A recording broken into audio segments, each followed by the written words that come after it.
I wonder if you feel a compulsion to do what you do. Is that behind the urgency? Yeah, I don't have any choice. I don't think as an artist you have any choice. It doesn't matter what sort of terrain the landscape is. I think it's just all about trying to sort of convey a certain sense of who we are and where we are. Then that's my, that's my reason of wanting to be an artist. That's my reason of being an artist. But that's an extraordinary thing to say. You actually don't, you feel you don't have a choice. No. Even if it's painful, even if you're not actually enjoying what you're working on. I think particularly if it's painful because it's one of those things where you can't cover things up. I think you have to often you have to go head on into it. As a practitioner, one always has to have you have responsibility. You're given responsibility because you're putting yourself into a public forum with your work. I think you've said in the past you're driven by things that people don't understand or don't want to engage with. Is that how the subjects find you or you find the subjects? It's not, I don't think it's about people not understanding. I think people understand. I just want to sort of unearth a certain sense of who we actually are, not who we want to be or who we think we are, but who we actually are. You know, it's the awakening, not just hopefully for me, but hopefully for the viewer. In November the 7th, we're going to see it's a personal story that horrified you when you heard it in full. Can you tell us a bit about that? Well, it's November 7th. It's a piece about my cousin Marcus, who accidentally shot and killed his brother. Basically, shot his brother. And it's just a piece about him retelling that story. And for me, Marcus could have been one of the best actors ever. He wasn't, because he wasn't given the opportunity. The opportunity didn't present itself to him. And you know, it's a painful story, but it's a story which is sort of, it's all around us in a way. It speaks to something wider. It's not just Marcus's story, presumably. Yes. It's a vulnerability of young black men or a lack of opportunity. Yeah, I think when you're shut out, you look for other doors which are open, and often the other doors which are open are, how can I say?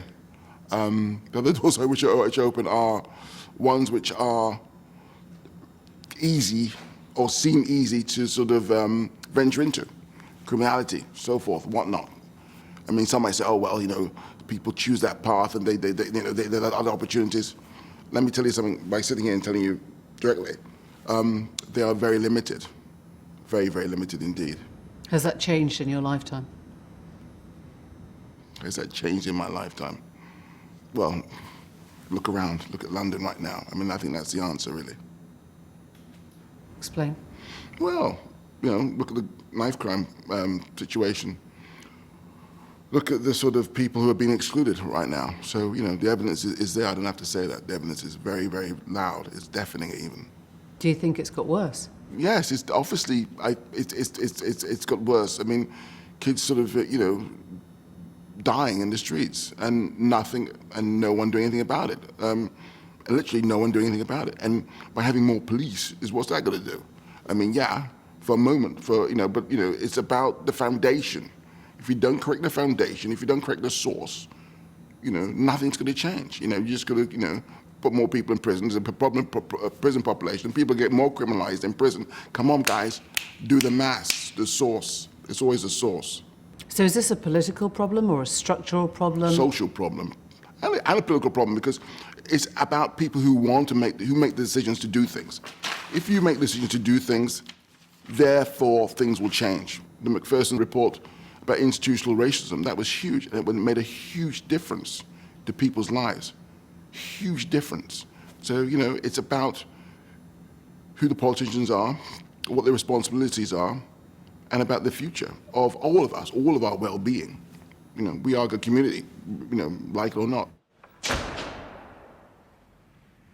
can sit down anytime you like. Priest etiquette. Never sit before you're asked.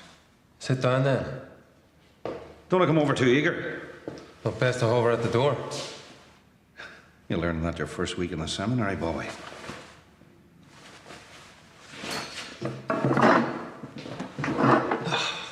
Psych. In much of your work, whether it's the hunger strikes in Northern Ireland or sex addiction in Shame, female empowerment, feminism in Widows, you don't take on things that are, what we call lived experience. There's a big row going on now about whether you can give voice to experiences that are not personally lived. You ignore that. I think it's one of those things where it has to be brilliant, obviously. I mean that. I mean, in the sense of way that, there's no margin of error. If you're going into a certain area, there could be no margin of error.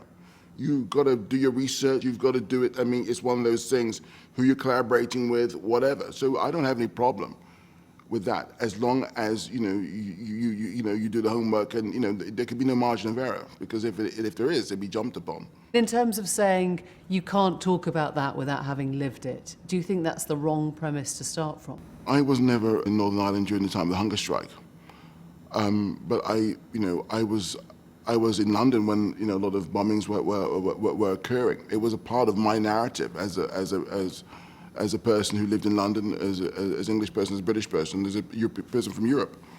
So therefore, my curiosity and my sort of want and need to want to look at that particular part of history, as far as Bobby Sands and hunger strike is concerned, was a part of me. Tell us about Granville. You've finished this project, and that was a childhood connection for you. What do you want to do with it? I felt that I needed to do something about it in some ways. Meaning I wanted to do something about it. I wanted to sort of look at it. I wanted to sort of have a situation where people didn't forget about it. And that was it. Again, as an artist, often, as I said before, well, at least I don't have a choice. The narrative around that tragedy was that authority figures didn't appear to be listening to those at the centre, to the residents. Mm-hmm.